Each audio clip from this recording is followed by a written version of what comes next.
तो अभी तक आपने जितने भी कंसेप्ट्स पढ़े हैं उन पर बेस्ड एक कंसेप्ट टेस्ट है। इसमें हमें 2 पॉइंट्स गिवन हैं 4,1 एंड 6,5 और हमें एक लाइन की इक्वेशन गिवन है which is 4x plus y is equal to 16। और इस क्वेश्चन में यह कहा गया है कि ये जो 2 पॉइंट हैं वे दोनों ही पॉइंट्स एक सर्कल पर लाई करते हैं एंड उस सर्कल का जो सेंटर है वह line 4x plus y is equal to 16 पर लाई करता है। तब हमें उस सर्कल की इक्वेशन फाइंड करनी है। तो पहले हम इस क्वेश्चन को समझ लेते हैं। माना कि पॉइंट ए है जिसके कोऑर्डिनेट्स हैं 4,1 एंड पॉइंट बी है जिसके की कोऑर्डिनेट्स हैं 6,5 एंड ये सर्कल पर लाई करते हैं। तो हम कुछ इस तरह का सर्कल बना सकते हैं। अब हम अज्यूम करते हैं कि जो ये सर्कल है उसका सेंटर है h, k। तो ये जो लाइन गिवन है 4x plus y is equal to 16 वह लाइन इसके सर्कल से पास होगी। तो अब हमें इस सर्कल की इक्वेशन फाइंड करनी है। किसी भी सर्कल की इक्वेशन फाइंड करने के लिए हमें उस सर्कल का सेंटर पता होना चाहिए और उसकी रेडियस पता होनी चाहिए। तो वो हम कैसे पता करेंगे? हम यह जानते हैं कि जो पॉइंट C है जिसके की कोऑर्डिनेट्स हैं h, k वह इसी line 4x plus y is equal to 16 पर लाई करता है। इसका मतलब जो पॉइंट C के कोऑर्डिनेट्स हैं h, k वह इस लाइन को सेटिस्फाई करेंगे।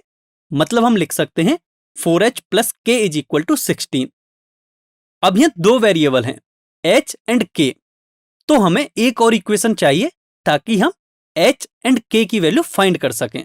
तो यदि आप a से c के बीच की डिस्टेंस फाइंड करो तो वह इस सर्कल की रेडियस के इक्वल होगी एंड b से c के बीच की डिस्टेंस भी सर्कल के रेडियस के इक्वल होगी। That means AC is equal to BC होगा। तो जब आप इसे सॉल्व करेंगे तो एक इक्वेशन हमें वहां से मिल जाएगी। तो इस तरह हमारे पास 2 वेरिएबल है एंड 2 इक्वेशन मिल जाएंगी। इन दोनों को सॉल्व करके हम इस सर्कल का सेंटर फाइंड कर सकते हैं एंड एक बार यदि हमें सेंटर मिल जाए तो पॉइंट C से पॉइंट A या फिर पॉइंट B के बीच की डिस्टेंस फाइंड करके हम रेडियस भी निकाल सकते हैं, जिससे हमें इस सर्कल की इक्वेशन आसानी से मिल जाएगी। तो अब आप इस क्वेश्चन को खुद से सॉल्व करने की ट्राई कीजिए। So please pause the video here and take 6 minutes to solve this question.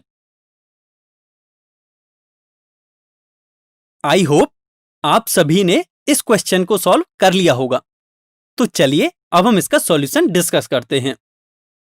हम ये इक्वेशन तो फाइंड कर ही चुके थे। माना यह इक्वेशन नंबर है 1 एंड यदि हम इस सर्कल के रेडियस की बात करें तो वह CA एंड CB दोनों के ही इक्वल होगा। यानी पॉइंट C से पॉइंट A की डिस्टेंस एंड पॉइंट C से पॉइंट B की डिस्टेंस दोनों ही इक्वल होंगी। तो जब हम डिस्टेंस फॉर्मूला अप्लाई करेंगे तो हम CA एंड CB को कुछ इस तरह से लिख सकते हैं। तो अब हमें यह इक्वेशन मिल चुकी है। इसे हम आसानी से सॉल्व कर सकते हैं।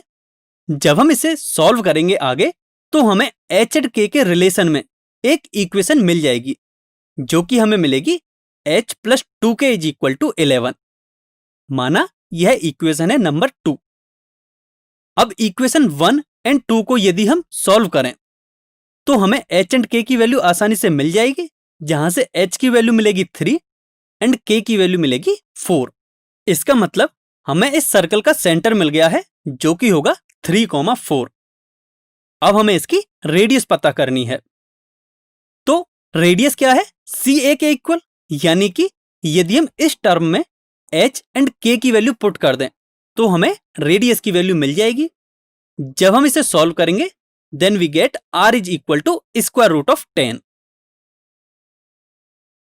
तो अब हम पढ़ चुके हैं कि सर्कल की जनरल इक्वेशन कुछ इस तरह की होती है। जब हम इसमें h, k एंड r की वैल्यू पुट करेंगे तो यह इक्वेशन कुछ इस तरह की मिलेगी। इसे जब हम सॉल्व करेंगे तो हमें सर्कल की इक्वेशन मिलेगी x square plus y square minus 6x minus 8y plus 15 is equal to 0। I hope आप सभी को सर्कल से रिलेटेड सारे कंसेप्ट्स अच्छी तरह से समझ में आ गए होंगे। तो इस टॉपिक की समरी कुछ इस प्रकार है कि इसमें हमने सबसे पहले सर्कल की जनरल इक्वेशन और स्टैंडर्ड इक्वेशंस के बारे में सीखा। इसके बाद हमने ये देखा कि कोई भी पॉइंट सर्कल के बाहर होगा, सर्कल के अंदर होगा, ये सर्कल पर प्रेजेंट होगा, उसकी क्या क्या कंडीशंस होती है। और इस टॉपिक के सबसे लास्ट में हमने उस सर्कल का इक्वेशन फाइंड करना सीखा जो कि ओरिजिन से पास होता है। तो अब आपको ये सभी रेफरेंस क्वेश्चंस सॉल्व करने हैं।